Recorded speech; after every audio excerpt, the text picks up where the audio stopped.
Estamos no capítulo 6, a quinta parte, última que a gente verá. E o tema é dos pecados ou vícios capitais e de outros pecados mais graves. A pergunta primeira de número 956, que é o vício?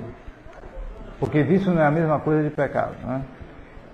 O vício é uma disposição má da alma que a leva a fugir do bem e a fazer o mal, causada pela frequente repetição dos atos maus. Pergunta de número 957. Que diferença há entre o pecado e o vício? Entre pecado e vício há esta diferença, que o pecado é um ato que passa, enquanto que o vício é um mau hábito contraído de cair em algum pecado. Isso vale tanto para a ordem natural, como para a ordem sobrenatural, tanto para o pecado, melhor dizendo, como para qualquer mau costume. É uma má disposição. Se a pessoa repete aquilo, ela cria uma facilidade, tanto para o bem quanto para o mal. No caso do mal, ajuda. O povo diz que para descer tudo ajuda, para subir a dificuldade, né? Porque ajuda justamente a queda da natureza humana, né? As fraquezas que nós temos, que herdamos do pecado original. Então, isso dá mais força, mais peso para descer. Então é mais fácil cair. Então os vícios se adquirem com muito mais facilidade do que as virtudes. O pecado é um ato que passa, mas ele deixa a marca. E se ele é repetido, ele cria uma disposição na alma, uma disposição permanente, mais ou menos permanente, enquanto a gente está nessa situação. E essa disposição permanente se prolonga no costume. Então, e esse costume, essa disposição, incita a alma ao mal. Incita a alma cada vez mais ao mal. No caso do vício moral, ele é pior do que uma doença do corpo. Porque numa doença do corpo, embora o corpo, quando estando doente, na maioria das vezes ele consegue fazer as coisas dele. Com dificuldade, mas faz. Enquanto que um vício moral, a pessoa não consegue fazer atos bons muitas vezes. Aquele vício tolhe, a pessoa não consegue fazer aquele ato bom. Ela vai sempre sendo levada para o ato mau, ao ato contrário à virtude.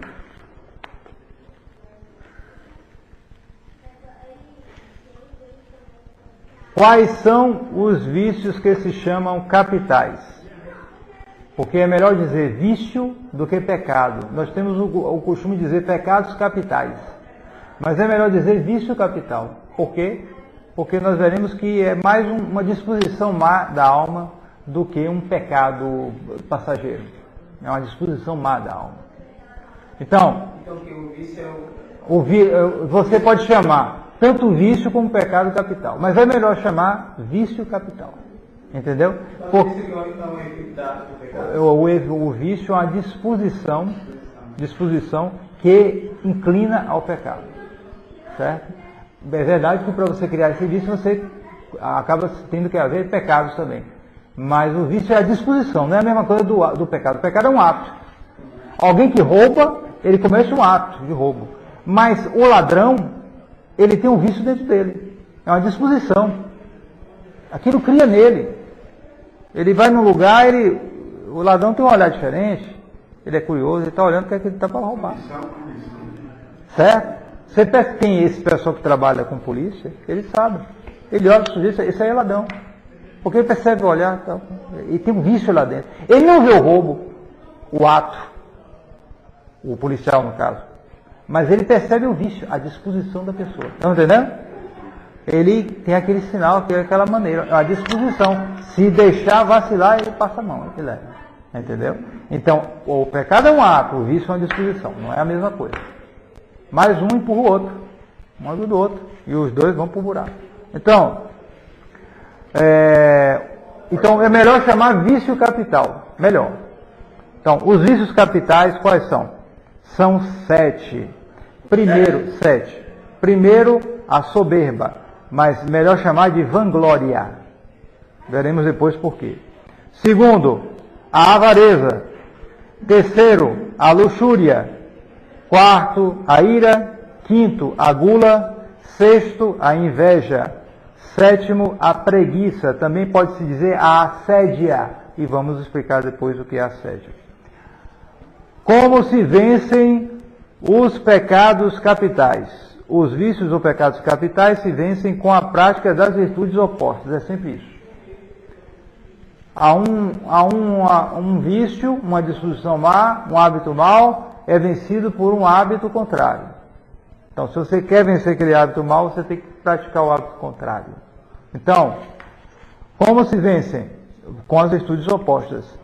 Então, a vanglória, a soberba se vence com a humildade, a avareza com a liberalidade, a luxúria com a castidade, a ira com a paciência, a gula com a temperança, a inveja com a caridade, a preguiça com a diligência e o fervor no serviço de Deus. Perdão, a preguiça com a diligência e o fervor no serviço de Deus. Por que se chamam capitais esses vícios?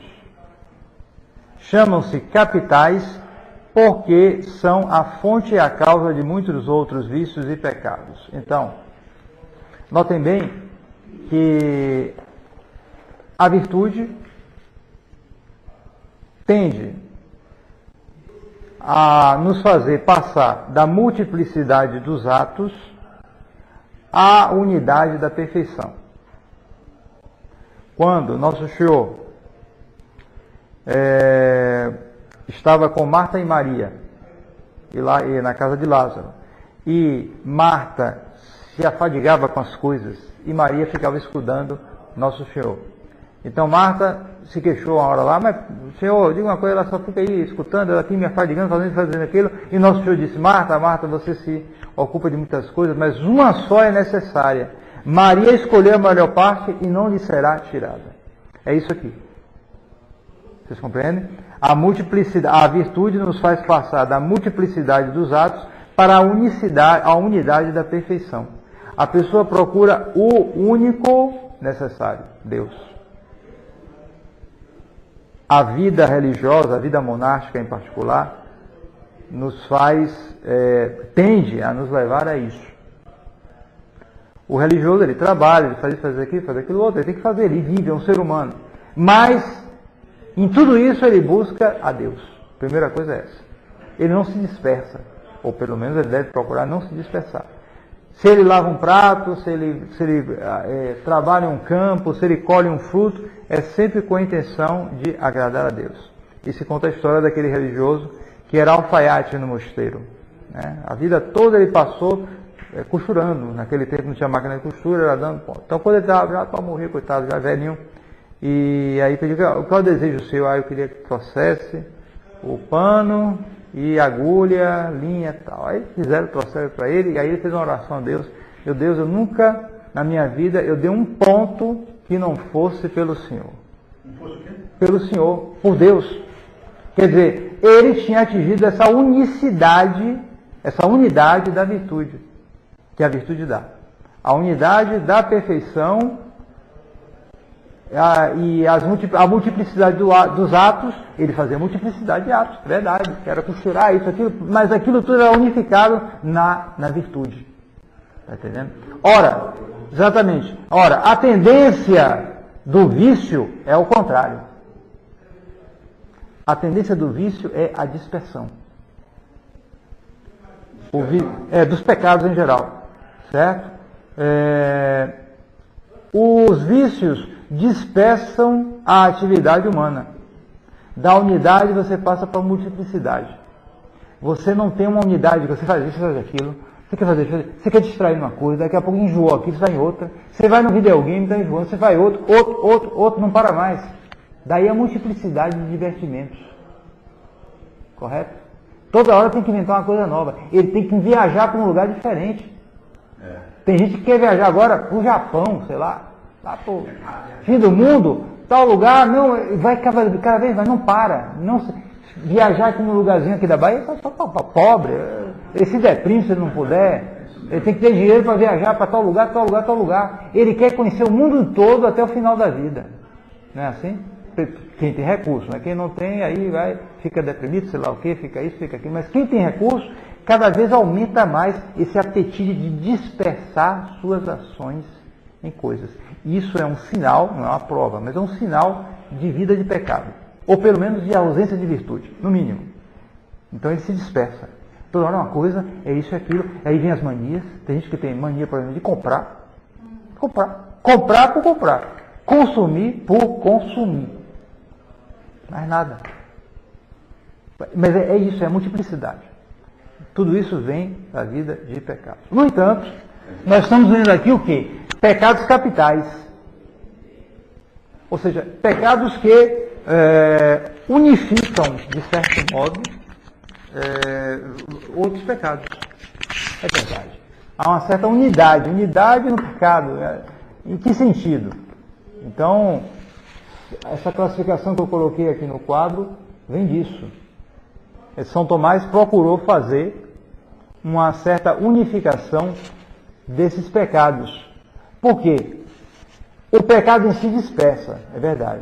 Mas da parte do sujeito que peca, ele se apega a determinados bens. E desses bens aí, de uma maneira desordenada, claro.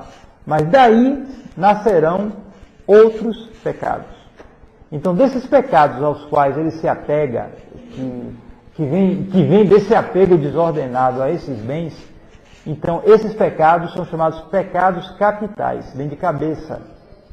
Capital vem de cabeça, principal. Capital de um lugar, capital daqui, Salvador, é o lugar principal, a cabeça do Estado. Certo? Então, deles decorrem outros pecados, porque é um fato que um pecado pode causar outros. Pelo menos dá uma disposição má numa pessoa que leva ele a fazer outros pecados. Então, esses pecados são chamados capitais. Atenção, não quer dizer que eles sejam os mais graves. Muitas vezes são pecados veniais. Podem ser mortais, mas podem ser veniais. Mas eles são como uma fonte de outros pecados. Então, se ele se deixa levar, ele vai caindo em outros pecados. Vai cavando mais o seu buraco. Então, eu fiz essa classificação aqui, baseada em São Tomás, se encontra em Royo Marini. Então, ele faz o resumo, Royo Marini, da doutrina de São Tomás, a respeito dos pecados capitais, valendo-se também de São Gregório Magno, que também enumerou dessa maneira os pecados capitais, é que isso variou um pouco, né? Alguns enumeravam de uma maneira, outros de outra. Essa classificação de São Gregório Magno se tornou clássica e São Tomás a explica.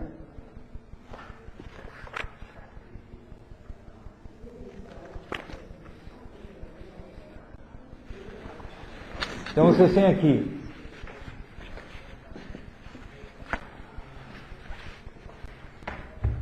divisão.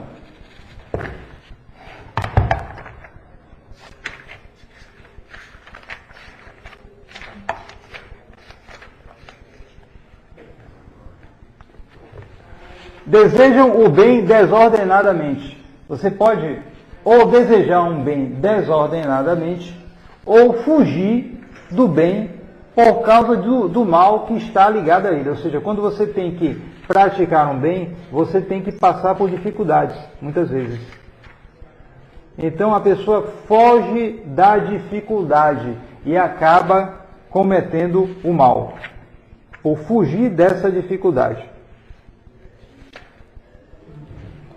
Então, nós temos aqui, primeiro, desejam bem desordenadamente. Desejam a vanglória, ou seja, o apetite desordenado da própria excelência. Ele deseja a sua própria excelência de uma maneira desordenada. Sempre é isso.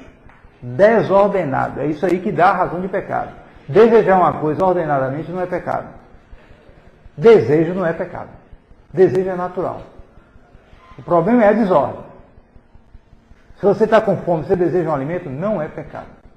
Mas se você deseja para se empanturrar, não tem mais onde ir, e cada vez mais gostoso, e isso e aquilo, e cada vez mais luxuoso, ou seja, você não come para viver, você vive para comer, então há uma desordem, e aí há pecado, correto? Então, o desejo, o apetite desordenado da própria excelência, é a chamada vanglória ou soberba. Alguns chamam soberba, mas parece melhor dizer vanglória, porque a soberba é como a raiz de todos os pecados. São Tomás considera a raiz de todos os pecados, enquanto que a vanglória é algo que é um apetite desordenado do próprio louvor. Busca a própria fama e bom nome, sem méritos, para apoiá-la. Ele quer sempre que falem bem dele, mesmo se ele não é lá tão bom sujeito. Ele quer manter bem o nome dele. Ele não gosta de jeito nenhum que falem mal dele. Se falarem mal dele, a orelha arde dele logo. Logo arde a orelha, não quer saber mesmo. E se ele ouvir um burburinho lá de alguém falando, se tiver o nome dele, ei, meu nome está aí, não é? Estão falando mal de mim aí. É o tipo. É o tipo do que quer vanglória. E se elogiar então, meu Deus, já viu. Você quer fazer ele falar, quer descobrir um segredo dele? Fale bem dele. Aí ele vai contar tudo. Ele vai, fala, para mais, fica todo alegre. É o vanglória, é a vanglória. Ele gosta disso.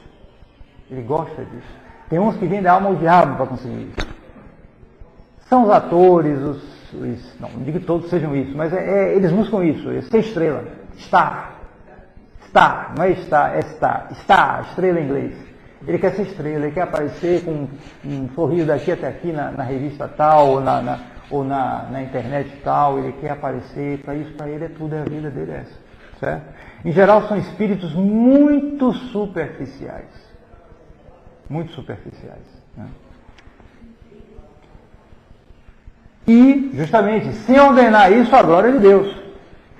Porque é verdade que alguém que é eleito, por exemplo, Papa, ele é muito honrado. Não se pode negar. É a maior honra sobre a terra, é ser Papa. Mas ele sabe, se ele for um bom Papa, né, que aquilo ali é para Deus, em última análise. De tal maneira que na própria cerimônia da coroação de um Papa, pelo menos antigamente, não sei agora, você fazia todas aquelas honras, aquela coisa extraordinária, mas em um dado momento você chegava diante do Papa com uma mechazinha, tocava fogo, aquilo consumia rápido, e a pessoa dizia, sic transit gloria mundi, mostrava o Papa assim. O que quer dizer isso? Assim passa a glória do mundo. Dizia o Papa no dia da coroação dele, para ele ficar bem ciente disso. Ele ia ter todas as glórias. O maior poder sobre a terra, vigário de Jesus Cristo, mas aquilo passa rápido. Ele lembrasse que aquela glória era, em última análise, para Deus. Então, quando ele busca a sua própria glória sem essa ordenação, trata-se da vanglória. Pecados derivados, justamente porque, como sendo um pecado capital, haverá pecados derivados do pecado da vanglória. Então, da vanglória, como vício capital, procedem principalmente a jactância. O que é se jactar? É o gabola. É o gabola. Ele se gaba, ele chega no lugar, ele toma conta da roda. Começa a falar. Fala dele, não sei o quê, e é isso, é aquilo, aquilo outro. Né? Depois, o afã das novidades. Ele quer saber de novidades. Está no meio, ele tem que estar conectado. A internet favorece isso de uma maneira impressionante. A jactância, o se meter a besta, ou aparecer como, sei lá, alguém que favorece de uma maneira impressionante. Por que é jactância? Se gabar, se aparecer. Né? Então, a hipocrisia. A vanglória leva à hipocrisia. Porque como ele é um miserável, na maioria das vezes é um miserável. Ele quer aparecer como sábio, mas ele é ignorante. E é impressionante como, na maioria das vezes, a vanglória é um pecado muito dos jovens. Na maioria das vezes. O jovem não tem o conhecimento que um homem de 40, 50, 60 anos tem. Normal. Estudou mais do que ele. Mas ele expressa-se tal. Às vezes tem talento. Talento não é cultura. Muito talentoso, muitas vezes. Então sabe se expressar com uma maneira que vai levando o outro. Isso hoje com a internet, com esse tal de seguir, ou Facebook, sei lá o quê. Quanto mais você tem seguindo, pronto, é a prova do seu querido. Que você é um gênio. Se você tiver 1.000, 3.000, sei lá quanto, é a prova. Acabou a história. Então, isso favorece extremamente a jactância e a hipocrisia, porque num dado momento ele vai se dando conta, né, de certas coisas. Então ele vai tentando disfarçar aqui, aquele, às vezes com talento. Dando uma desculpa aqui é uma objeção, isso, aquilo. Então entra a hipocrisia. A pertinácia, a teimosia naquilo, para mostrar que ele é o bom. A discórdia, disputas, desobediência, eis aí algumas consequências, um vai levando o outro. É uma cascata, entendeu? Começa com aquilo, a vanglória, e vai levando para outras coisas.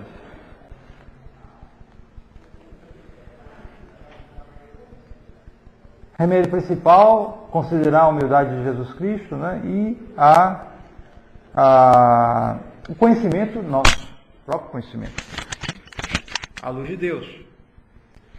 Notem bem que esse estudo dos pecados capitais, com as consequências, os remédios, já é um bom tratado de vida espiritual, ajuda bastante. Depois, a avareza. A avareza é o apetite desordenado dos bens exteriores. Perdão, vamos por aqui. Gula. Vamos começar pela gula. Porque você tem aqui o apetite desordenado da própria excelência. Depois, o apetite do comer e beber. Algo exterior. Própria excelência, agora coisa exterior. Comer e beber. É a gula. Eis aí. Em geral, é um pecado venial, não é um pecado grave. Certo? A não ser se chegar a um ponto fora do comum. E comer de tal maneira que fizer mal à saúde, ou chegar a uma embriaguez completa de perder os sentidos, ou uma pessoa que sabe que o cigarro está acabando com ele, está matando, ele já constatou a doença e continua fumando, não aguenta, é bom, aí fuma, então aquilo pode chegar a um pecado mortal, sim, chega. Mas normalmente não é um pecado mortal, inclusive é um pecado daqueles que as pessoas mais riem. Né? O guloso todo mundo sabe, né? Só faz brincadeira. O guloso, né? É brincadeira. Você chegou num lugar, mas rapaz, aquele ali não é possível.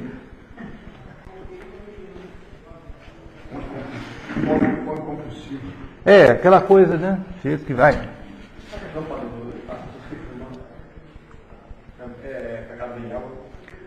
Todo vício é pecado. Todo vício é pecado. Certo? Então, aí depende. Se o sujeito diz, o problema é que muitas vezes ele se engana. Ele diz que ele não é viciado, mas ele é viciado. Ele pode ser pouco viciado, mas é viciado. Se a pessoa chega a um cigarro, acende um cigarro e fuma, e se bebe não é um pecado. Certo? Um cigarro. Mas se ele fuma, depois fuma outro. Não, mas eu fumei porque eu não tenho nenhuma menor necessidade, posso parar, tá bom, então pare. Você para um mês? Paro. Se ele parou, depois de um mês ele fumou, tudo bem. Eu não digo que seja pecado. Correto? Mas se ele não consegue parar, não sei, eu fico meio nervoso, aí para. Olha, já tem algum vício. Tem algum pecado. Está entendendo? Não chega a ser pecado mortal. Agora, se a coisa vai piorando, ele vai constatando doenças, isso aqui, bom, aí é diferente. Está entendendo o que eu quero dizer? De um modo geral, é isso. Agora, todo vício é pecado. E muitos dos que dizem que não são viciados, são viciados. Um pouco só.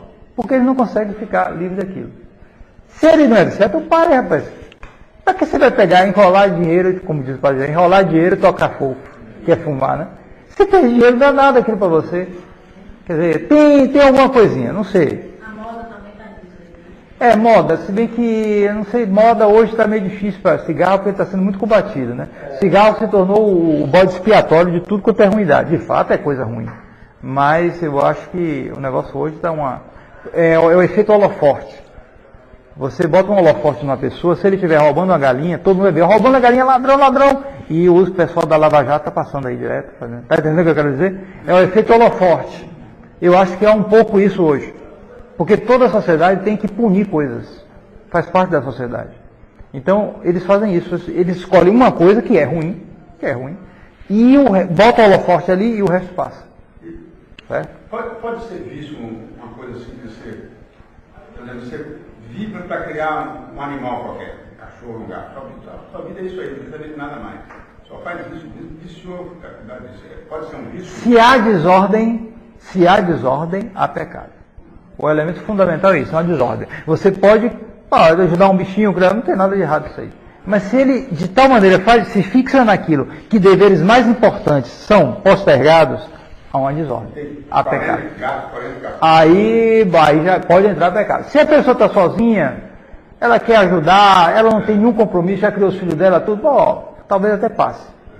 Certo? Mas não chega a ser isso. Agora, se ela tem obrigações e ela não cuida dessas obrigações para cuidar disso, aí há desordem. O problema é sempre isso, há desordem. Certo?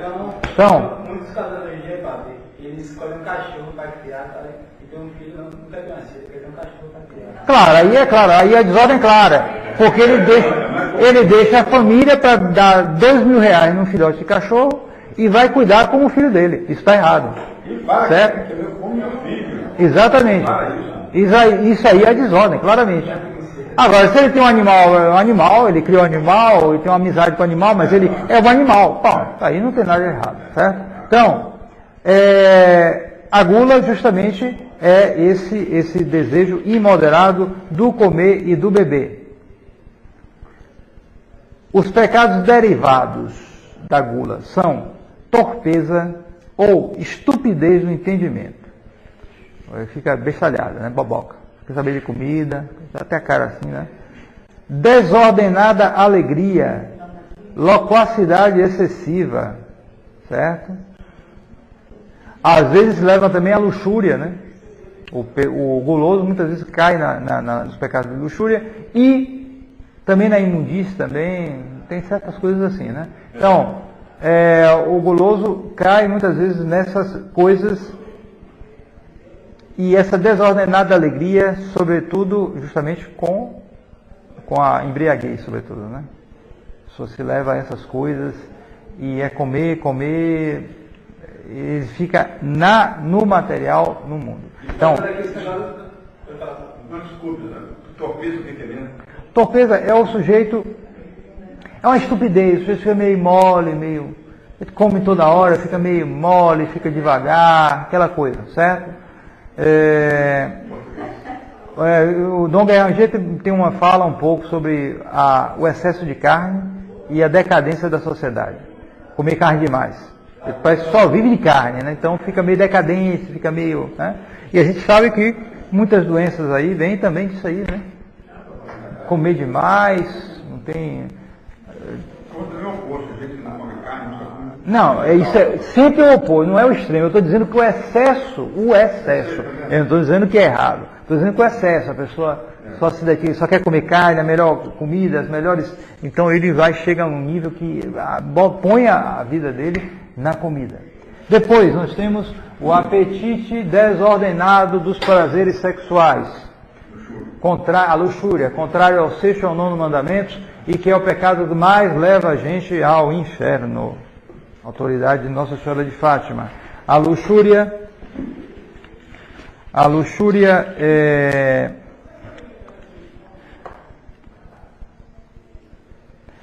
tem um aspecto próprio dela. Enquanto que a gula, em geral, não é pecado mortal, a luxúria sempre é pecado mortal. Ela só não é pecado mortal quando faltam as condições para pecado mortal. Mas ela não tem a chamada parvidade de matéria, ou seja, não há matéria pequena para a luxúria. Eu cometi um ato pequenininho de luxúria, não é pecado grave, não, é pecado grave. Se for luxúria, é pecado, certo? Então, é diferente da gula, que se você exagerou um pouquinho, não foi pecado grave, em geral. É difícil haver um pecado grave de luxúria, de gula, perdão. Mas a luxúria não tem parvidade de matéria, não tem matéria pequena, matéria leve, é sempre matéria grave. Agora, faltam muitas vezes as condições. Ou seja, alguém que pensou em coisa de luxúria, estava meio no sono, não percebeu direito, depois tirou aquilo da cabeça, não cometeu pecado mortal.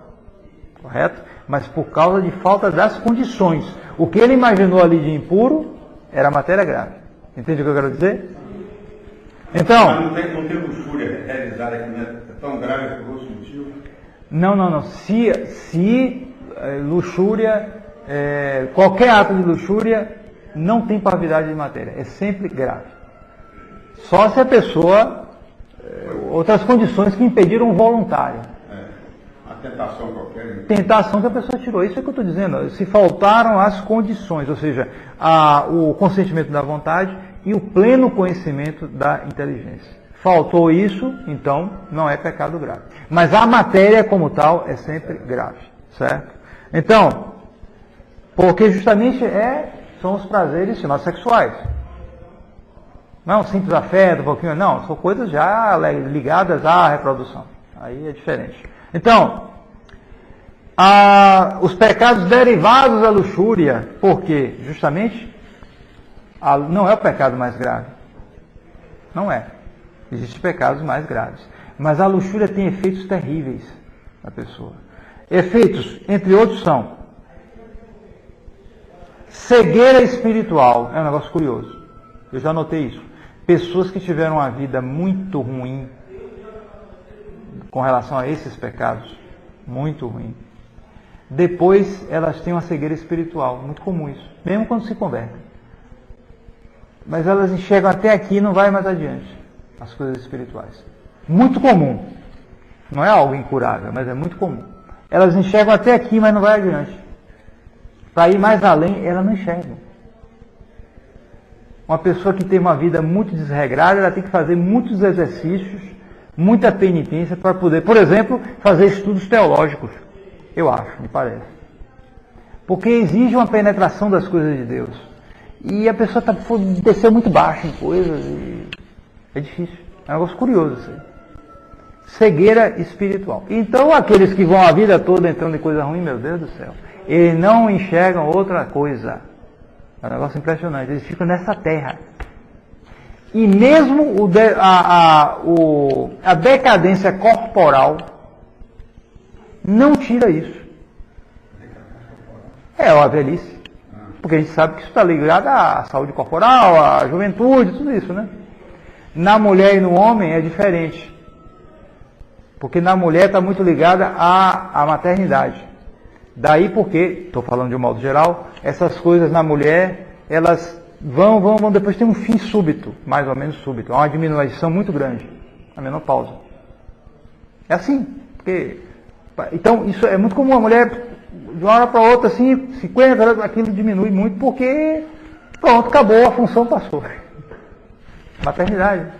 Ela não pode mais gerar. Mas no homem, não.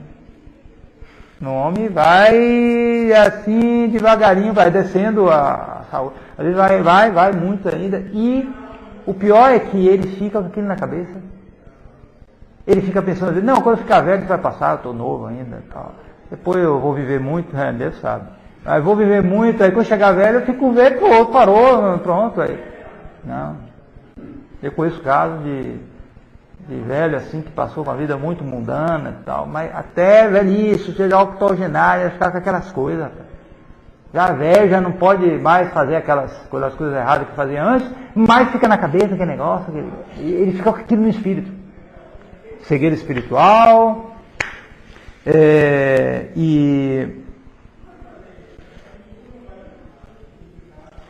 Só para ilustrar, eu tinha um conhecido que ele chegou para mim e disse, eu estou com um problema, meu pai está velho e está pensando em suicidar. Por quê? Porque acabou de fazer sexual, a vida não tem mais. Eu conheço casos de suicídios por causa disso. Suicídios. Homens que se suicidam. Quando essas coisas, ou porque tem algum problema nessas coisas, porque isso às vezes ocorre, né? Essas coisas, pessoas se suicidam. Conheço casos. É isso. Ele pôs a vida naquilo ali. Então, acabou. Pessoa. Então, mas, justamente, talvez por isso, uma opinião, se diz que mulher se salva mais do que homem. Se diz, há uma coisa, se diz popularmente aí, já há muito tempo, que tem mais mulher no céu do que homem. Eu não sei, mas me parece, dá uma impressão. Me dá a impressão. Bom, hoje eu não sei, tempo atual, as mulheres estão muito perdidas também. Hoje está tudo nivelado por baixo. Mas antigamente, pelo menos, até eu acho que a mulher se salvava mais fácil do que o homem, e me parece que é em grande parte por causa disso. Porque essas coisas da impureza, a mulher se perde também, mas chega um tal momento, se ela viver mais, ela dá um jeito, enquanto que o homem não, fica aquilo ali, é pior. E o homem, nessas coisas, é mais vagabundo. Me perdoe, olha, posso falar, né? É mais vagabundo e predador. Enquanto que a mulher não, de qualquer jeito, por pior que ela seja, se ela engravidar, só se ela se desnaturar demais. Ela quer ter o filho e o filho, ela cuida do filho. Eu já conversei com mulheres mundanas, gente mundana, me diz assim, ó, eu sou uma perdida. Diz assim, eu sou uma perdida, e realmente entendeu? Uma perdida. Mas ela diz, não, mas filho meu, mantenho, eu crio tal, porque isso aí é a última coisa. Se uma mulher, se ela vê uma que não cria o filho, ela se indigna. Isso aí tá entendendo? Isso mantém, então dá uma certa, alguma coisa, alguma ordem. Enquanto que o homem não, o homem sai por aí, é assim. Então ele é mais vagabundo, então para se perder é mais fácil. Tá entendendo? Como o pecado contra a castidade é o que mais leva a gente para o inferno, conclusão, bem provável, tem mais um homem no inferno do que mulher.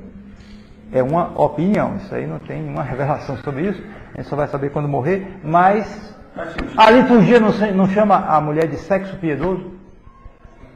Está na liturgia católica, isso aí. É porque...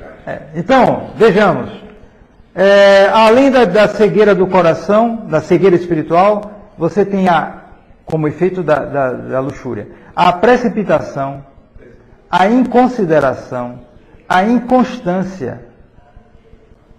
Os luxuriosos são imprudentes. Luxurioso perde tudo com mulher. Se ganhar dinheiro, estoura tudo. Já viu? Os luxuriosos são assim. Amor desordenado de si mesmo. Ódio a Deus. Atenção. Tremam os luxuriosos, porque a luxúria não é o pior pecado, mas o ódio a Deus, se não é o pior, é um dos piores. E é um efeito da luxúria. Mas chega a esse ponto. Chega. O luxurioso, se ele vai nessa vida, se ele não se converte, é claro, ele chega ao ódio a Deus. Exatamente. Por que esse ódio? Por que esse ódio? Porque ele vai se afundando no pecado. O cara segue espiritual? E ele vai percebendo que aquilo está errado, mas ele não quer, ele quer continuar, aí fica com ódio de Deus.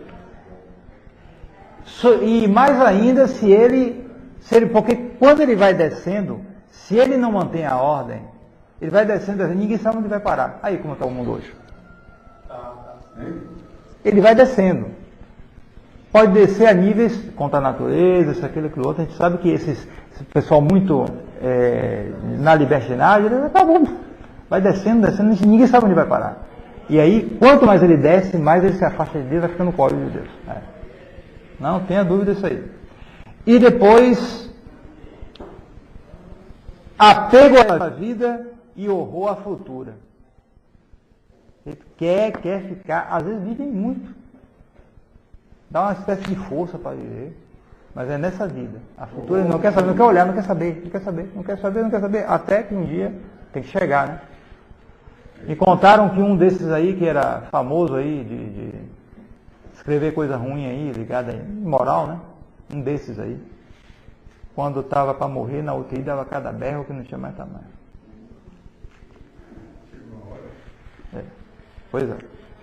Depois, além do amor desordenado aos prazeres sexuais, há o desejo desordenado dos bens exteriores. A gente viu própria excelência, comer e beber, os prazeres e agora os bens exteriores.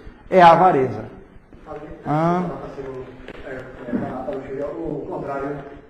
O contrário da luxúria, é a castidade. A castidade. Certo? Para se combater a luxúria, os remédios que se citam, a oração frequente e humilde, a frequência dos sacramentos. Vocês têm essa vantagem. Tem lugares aí que você não... Quando é que você vai ter os sacramentos? Certo? Vai na missa nova, vai ter sacramento misturado, protestante? Vocês têm essa vantagem, aproveitem. frequência dos sacramentos, fuga das ocasiões, é uma amizade com uma moça e, sei lá, começa uma pegozinha, isso aqui é... Vê lá onde você vai parar. Hã? Às vezes você bota um motivo, não, eu quero ajudar a pessoa a se converter. Eu quero ver onde vai parar essa conversão. Ociosidade também, fuga da ociosidade, mortificações voluntárias, devoção a Nossa Senhora. Devoção a Nossa Senhora, devota a Nossa Senhora, ele fica mais livre desses pecados. Então, o avaro, passemos agora, voltemos, a gente estava na avareza, o avaro é o apetite desordenado, a avareza dos bens exteriores. Quando, em geral, ele não é pecado grave. Só quando ele quebra gravemente a justiça, ele chega ao roubo, à fraude. Mas tem muito avaro aí que é honesto. Pelo menos, exteriormente assim, ele é correto. Se ele pagar uma coisa, vai lá e paga. Não tem negócio que ele deve, ele vai e paga. Só que ele junta ali, não vai um centavo a mais. Mas o que ele tem que pagar, ele paga, ele não é desonesto. Então, em geral, vamos com calma. Então, em geral, não é pecado grave a avareza, em geral. A não ser quando chega a roubo, vai contra a justiça. Os pecados derivados da avareza são, primeiro, a dureza de coração. Isso aí é. Dureza de coração para com os pobres. O avaro, em geral, ele olha um pobre preguiçoso. Ele não diz, mas ele pensa. Nada, vai pegar para tomar droga. Às vezes é verdade mesmo, infelizmente. Mas aquilo ali é uma coisa que ele usa como uma desculpa para não dar nada. Ele não dá nada. E quando ele acha um que não tem jeito, esse precisamente sabe, rapaz, ele faz aquilo ali, ele faz mil desculpas, é cheio de nó pelas costas para sair um dinheiro ali, é uma coisa, não é brincadeira. Ele dá com uma dor que não é brincadeira. Não tem, é o avaro. O avarento é assim, ele tem o coração duro. Uma preocupação fora do comum com os bens terrenos. Acorda de manhã cedo, antes do sol nascer, trabalha o dia todo, trabalhador, mas é aquilo ali, é juntar, depois vai juntando, não para, quer juntar, e tudo que ele vê é sob o aspecto do dinheiro. Você mostra uma paisagem bonita para ele, olha que paisagem, ele está pensando, quanto é que isso aqui vai valorizar daqui a não sei quantos anos, porque a cidade, dá para passar uma estrada aqui, aí vem a cidade aqui, isso vai valorizar. Aí eu der quanto é mesmo? É 15 mil reais. Rapaz, isso aqui daqui a 2 anos está valendo 200 mil reais, porque com essa valendo. É assim direto. E tem uns que são geniais. Geniais. Ele só pensa isso. É uma maquininha de contar e de fazer projeções. E quanto mais dá certo, mais ele vai acumulando, não para mais. Certo? Uma história daquele que, bom, não sei se ele é avarento, mas ele se disse que ele queria fazer 100 supermercados. Quando ele chegou a 100, a família dele chegou, meu pai, o senhor já está com idade, eu vou parar. Não, agora eu quero 200. E tome-lhe até morrer de câncer. Então,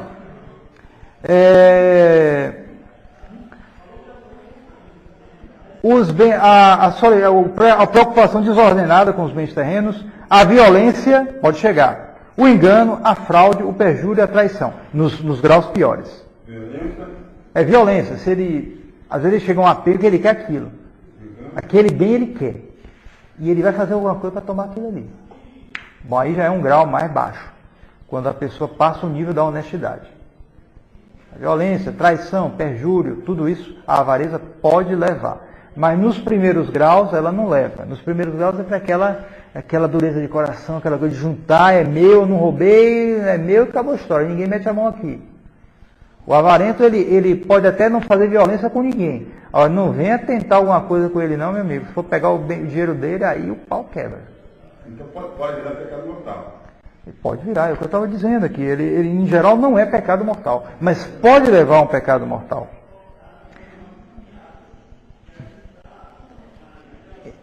Então, os remédios. Considerar a vaidade dos bens terrenos e a vileza deste vício. Além dos exemplos de Jesus Cristo, pobre e desprendido. Porque realmente o avaro, enquanto a vanglória leva o sujeito, sabe, ele começa a se amostrar, é uma coisa que é extrovertida. O que busca a vanglória é extrovertido. O avaro não, o avaro ele é quietinho, ele é calado, mesmo porque se ele falar, vão saber que ele tem dinheiro, e aí, não sei, vão começar a pedir, ele não conta para ninguém. Se ele ganhar aquilo, valorizou, ele vendeu uma coisa, conseguiu 1 milhão, ele vai dizer a quem? É besta, vai só pedir emprestado a ele. Ele é guardadinho ali, ele vai guardando, uma hora lá ele tem uma gerada, ele bota, ele não conta para ninguém. Ele sabe que a regra de você enriquecer é ficar caladinho, bico calado. É assim, em geral.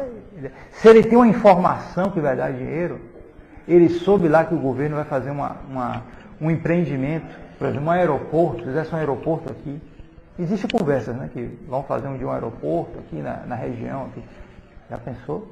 Ele sabe que a obra já aprovou. Ele vem caladinho aqui na região, começa a comprar terra. Ele está no limite da honestidade, porque se a informação é pública, não foi divulgada, mas já foi divulgada publicamente. Então, ele está no limite da honestidade. Mas ele é caladinho, não conta para ninguém. Não compartilha com ninguém que isso vale ouro, meu amigo. E ele vai começando a comprando caladinho, vai lá, compra. É assim. Então, é mais uma beleza, mas o sujeito fica quietinho, calado. O avarento é desse tipo, em geral. Então, passemos agora para os pecados capitais. Os pecados capitais que vêm da fuga do bem por causa do mal que está ligado a isso. Quer dizer, se eu vou atrás de um bem, há um mal, uma dificuldade que eu tenho que passar. E eu não quero essa dificuldade. Então, eu acabo caindo, se apego ao mal. Então, o primeiro deles é a assédia, ou a preguiça. A assédia é, digamos assim, um tipo de preguiça. Certo? É uma preguiça com relação aos bens espirituais. A preguiça é mais ampla, é para tudo, é para trabalho, para tudo. A assédia é em relação aos bens espirituais. E ela se caracteriza, a assédia, por um tédio. Um tédio em relação a algo que é espiritual. Você começa a rezar o rosário e aquilo não vai. Que tortura. Se ele chegar a um terço, já foi um ato heróico para ele. Ele está com um jogo, Ave Maria, Ave Maria, Ave Maria. Por que sempre repetir uma Ave Maria, depois outra? Eu não vejo nada, não enxergo nada, não vejo resultado nenhum.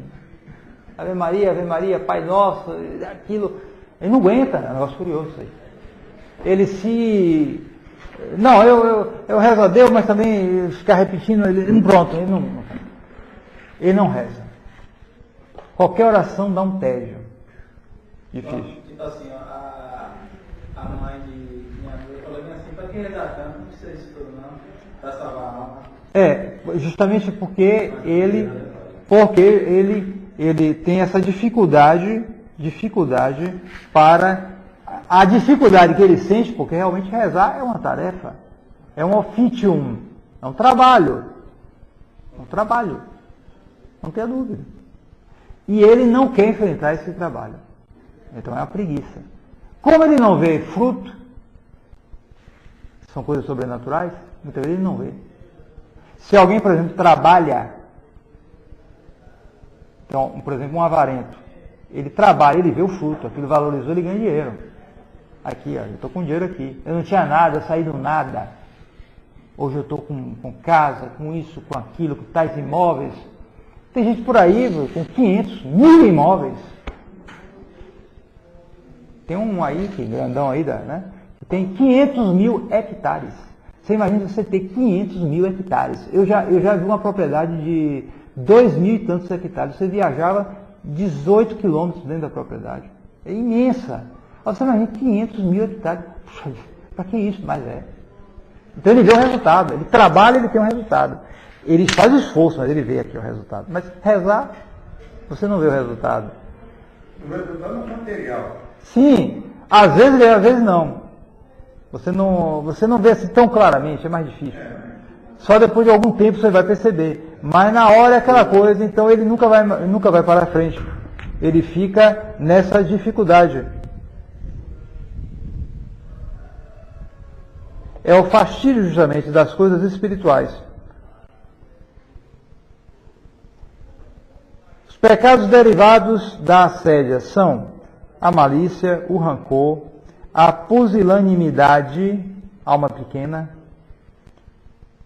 a desesperação, a torpeza e a indolência na guarda dos mandamentos, e a divagação da mente para coisas ilícitas. Ele não mantém a atenção, ele começa a divagar, ele vai aqui, devagar, quer dizer, ficar com imaginações, vai aqui, vai ali, e não avança, e muitas vezes se desvia. Depois você tem a inveja. A inveja é a tristeza do bem alheio. É a tristeza do bem alheio. A tristeza do bem alheio, enquanto que rebaixa nossa glória e excelência. A inveja em si mesma é um pecado mortal. Se opõe diretamente à caridade para com o próximo. Mas admite parvidade de matéria. Matéria pequena. Matéria leve. Nesse caso não passa de venial. E é um dos vícios mais vis que existem. Você se entristece por causa do bem do outro. Os antigos, como Heródoto, por exemplo, diziam que o invejoso, ele seca com a gordura do outro. Ele vê o outro bem, ou pelo menos acha que ele está bem, e fica aquela coisa. O invejoso geral é assim, aquele tipo meio... Ele sempre está, né? Alguma coisa, ele não daqui a pouco ele está falando mal do outro. Ele está com alguma insinuação. Isso vale para o espiritual, cara? Hã? Vale para o espiritual. Mas claro, é um pecado grave isso aí, inveja. Tá?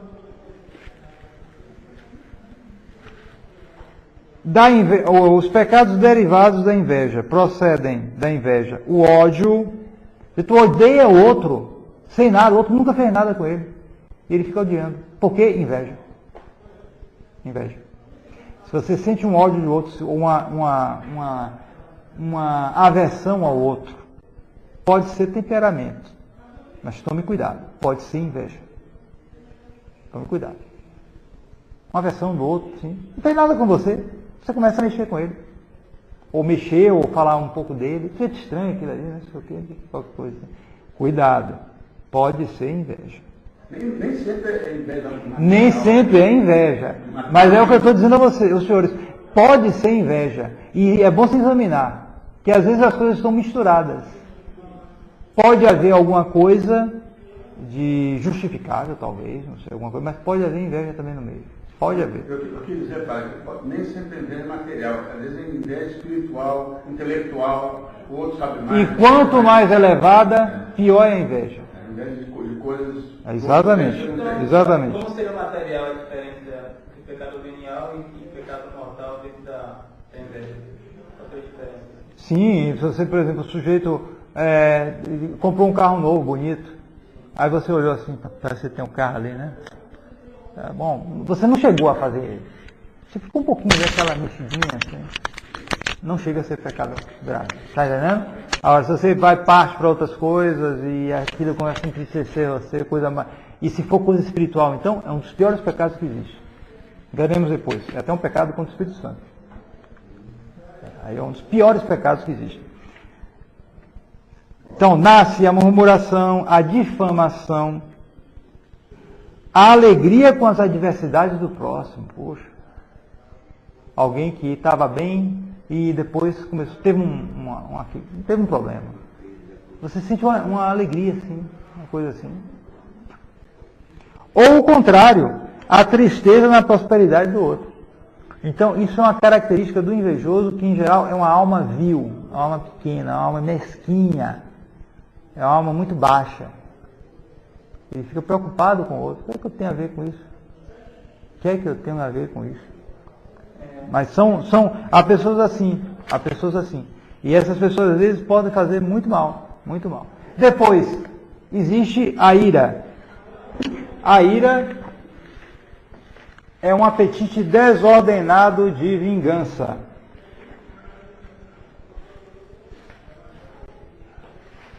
Pode ser pecado mortal, quando se deseja o castigo de quem não merece, ou mais do que merece. Notem bem que, na maioria das vezes, é pecado venial, porque o irado, ele geralmente tem um temperamento colérico, e ele reage a uma situação real e deseja a vingança.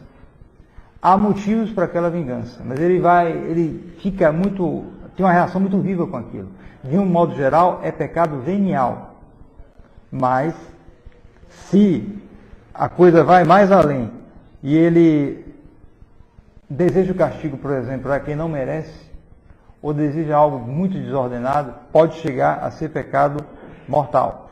Os pecados derivados da ira são a indignação, o rancor, guardado, né, aquele é pior, o clamor, a blasfêmia, insulto, as rixas, tudo isso são pecados que vêm do pecado capital da ira. Então, nós temos aqui a relação de todos esses pecados, que são os pecados capitais. E na próxima aula nós veremos então, como complemento, os pecados que clamam ao céu vingança, está no catecismo, e depois os pecados contra o Espírito Santo. Veremos na próxima aula.